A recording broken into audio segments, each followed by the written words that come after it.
Que bom que você está aqui conosco de novo no programa Independente. O assunto de hoje é a saúde da mulher. E para falar sobre isso está aqui conosco Yuri Capelato, psicólogo, e a professora doutora Elaine Milanês, do CAISM.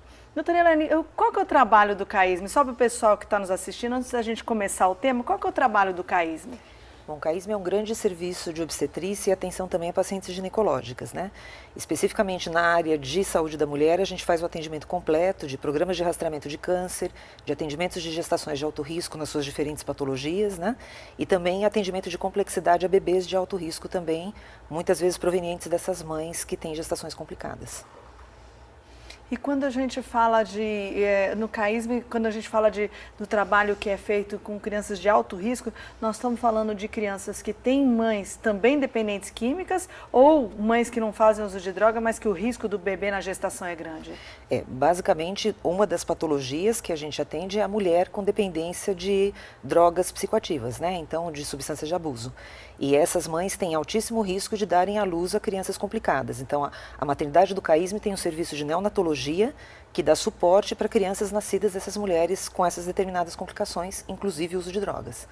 E Yuri, quando uma mulher que chega no CAISM, nesse estado, né, gestante, com todo esse problema, né, muitas vezes na saúde da criança, ela tem que passar por um processo psicológico, tem que ter algum psicólogo atendendo ela também, sim, né? Sim, inclusive o CAISM, a doutora pode falar bem, eles têm uma equipe de suporte psicológico para essas pacientes que passam por lá, porque são pacientes que já vêm com históricos de sofrimentos muito grandes, como a gente estava conversando antes do programa, mulheres que às vezes usam a maternidade para não sofrerem abusos físicos, né, de companheiros, também pelo desespero, porque quando estando grávidas diminui a chance delas apanharem de companheiros. Ou então, como forma de conseguir drogas. Então, muitas vezes, buscam relacionamentos sexuais para conseguir a droga. Então, se elas não têm dinheiro mais, porque já estão moradoras de rua, buscam isso para conseguir a droga. Então, você vê que já é um limite de vida extremo, onde está um sofrimento que, sozinha, ela não vai ser capaz de sair disso. Sem uma equipe de apoio de médicos, psiquiatras, psicólogos, é humanamente impossível ela conseguir sair dessa vida que ela se encontra, porque chega uma hora que o sofrimento é tão grande que a gente precisa desse apoio. Sozinha ela não tem capacidade mais mental, psicológica, psiquiátrica, por tudo que ela vem. A gente tem que pensar que é uma história. Quando você chega no crack, né, de um dia para o outro, hoje eu estou bem, amanhã eu estou no crack.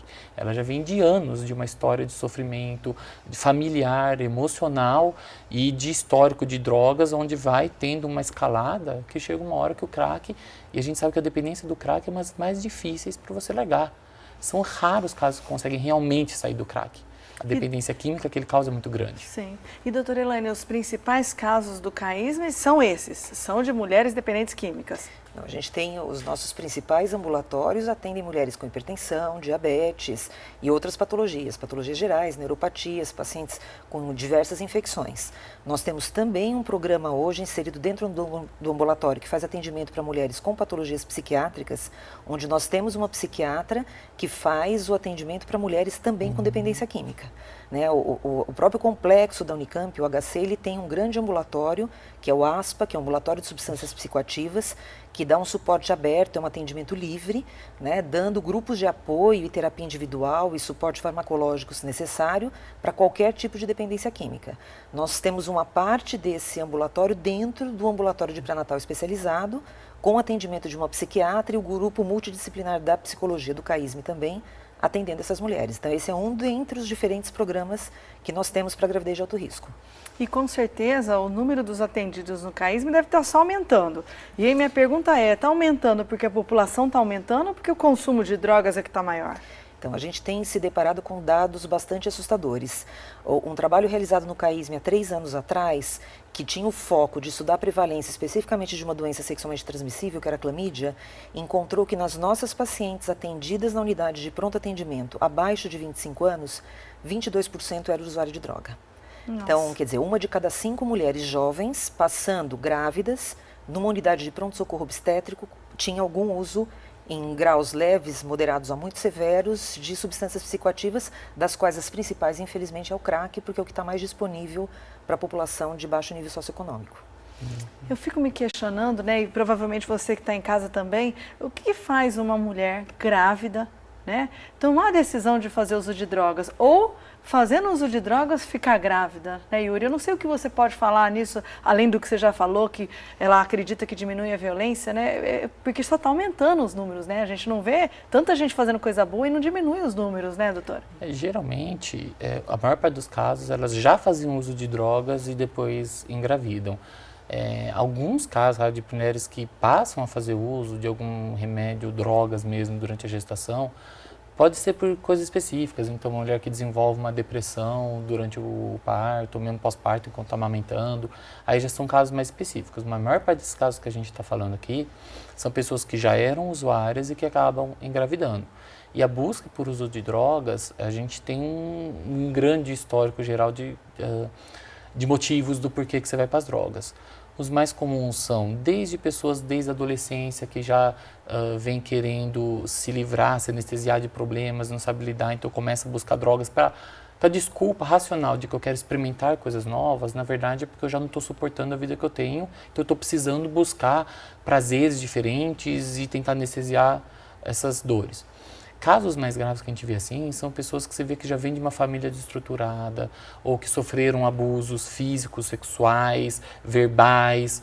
Então você começa a analisar caso a caso, você descobre histórias terríveis de vida das pessoas. Tem aqueles que não sofreram abuso nenhum, tinham até família, mas começaram a ter contatos com outras pessoas que começam a puxar para essa vida, então se apaixona por um cara e essa paixão cega, não percebe que é uma pessoa que é destrutiva e começa a levar para uma vida de drogas. Não, você tem que experimentar, você não sabe o que está perdendo e vai criando essa condição na pessoa. Essa é a importância do acompanhamento psicológico, porque você tem como avaliar, seja nessas terapias individuais, que a maioria passa, e depois também em grupos, para elas poderem ver o outro. Geralmente, quando você vê o outro, você consegue se identificar mais. Então, por isso que nesses casos a gente funciona tanto com terapia individual e terapia em grupo.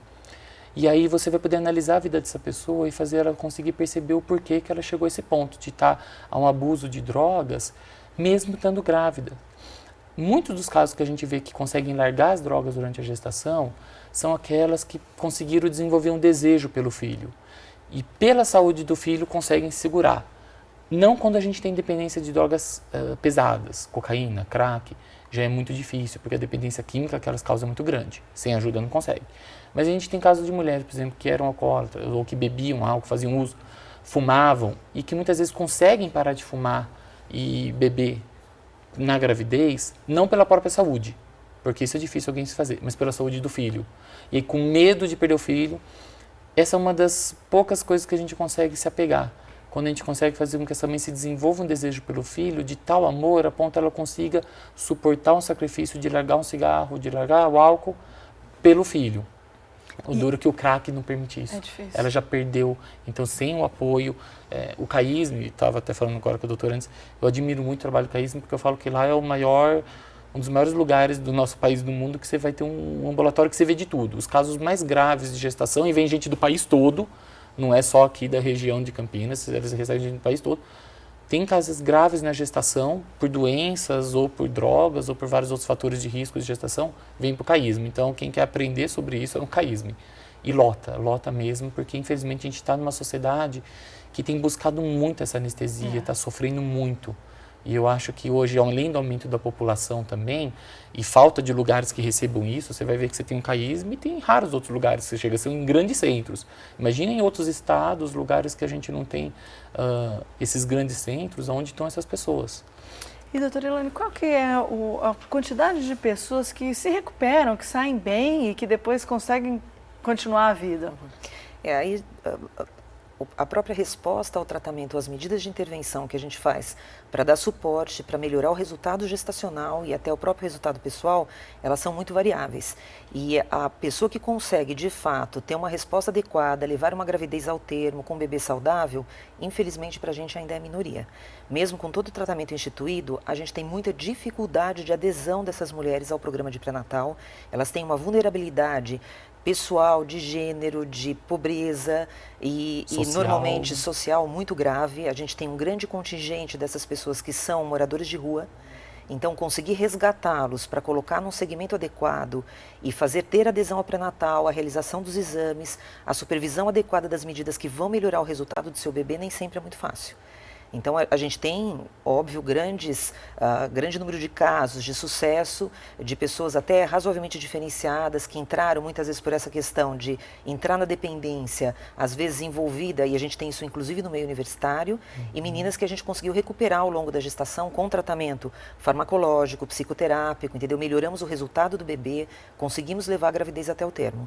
Mas, de outro lado, a gente também tem a questão de pessoas que não aderem ao tratamento, de mulheres que a gente fica correndo atrás, convocando para tentar vigiar de perto a gestação e ter um melhor resultado, mas ainda assim elas passam muitas vezes, chegam para a gente em situações de alto risco, por exemplo, passaram a noite consumindo droga e chegam com descolamento de placenta, uma grande hemorragia, Nossa. Muitas vezes com feto morto. Então, às vezes complicam do ponto de vista cardiovascular, né? Meninas jovens que chegam infartadas no serviço pelo excesso de consumo de drogas que têm um potencial de ação cardiológica grave. Então, a gente consegue recuperar algumas, mas infelizmente menos do que a gente gostaria, porque o entorno da paciente nem sempre é muito fácil de gerenciar. E na realidade é um monte de problema junto, né? Você está falando de uma gravidez, está falando da dependência química da família, né? Porque a família de alguma maneira quer saber como é que está a minha filha, como é que não está, né? Então como conseguir lidar com tanta coisa, né? Infelizmente a gente vê que as consequências são nefastas para a mãe e também para o bebê. E aí tem os que morrem e os que sobrevivem, grande parte deles vai desenvolver com retardo mental, com deficiências físicas, aprendizagem. Aqueles aí, nos casos mais leves, são aqueles que ainda desenvolvem com dificuldade de aprendizagem, vão ter dificuldade na escola. Mas casos mais graves que a gente tem, de bebês que vão vir, depois vem para a gente um atendimento psicológico, neurológico, de retardo mental, de malformações, com uma saúde muito fragilizada. Então, raros que sobrevivem, carregam sequelas que vão para a vida toda, com malformações neurológicas. Então, a gente faz ressonância nesses cérebros e os cérebros totalmente deformados. Então, tem gente que se preocupa se nasceu com o dedinho certo ou não, e isso é o de menos. Porque neurologicamente as sequelas são tanto grandes pela prematuridade. O próprio tabagismo, não é nem só drogas graves, só o fato de fazer uso de álcool, drogas, aumenta a chance de prematuridade. E prematuridade aumenta a chance de retardo mental e várias outras dificuldades que você tem ao longo da vida, até autismo. Interessante que você me fez lembrar de uma história. Eu trabalhei durante 15 anos no Instituto Padre Haroldo e tinha uma menina que ficou internada e que tinha 5 filhos. E a gente ficou amiga. E ela me prometeu: Sandra, eu nunca mais vou ter filho. Nunca mais. E 2 anos depois eu vi ela de novo na rua, grávida do 6º filho, e ela falou: dessa vez eu não deixo ele no hospital. E saiu do hospital e deixou o filho lá. Então o assunto do programa Independente de hoje é esse: a saúde da mulher, a dependência química também na gravidez, as histórias do CAISM. Nós vamos para um rápido intervalo e eu te espero na volta.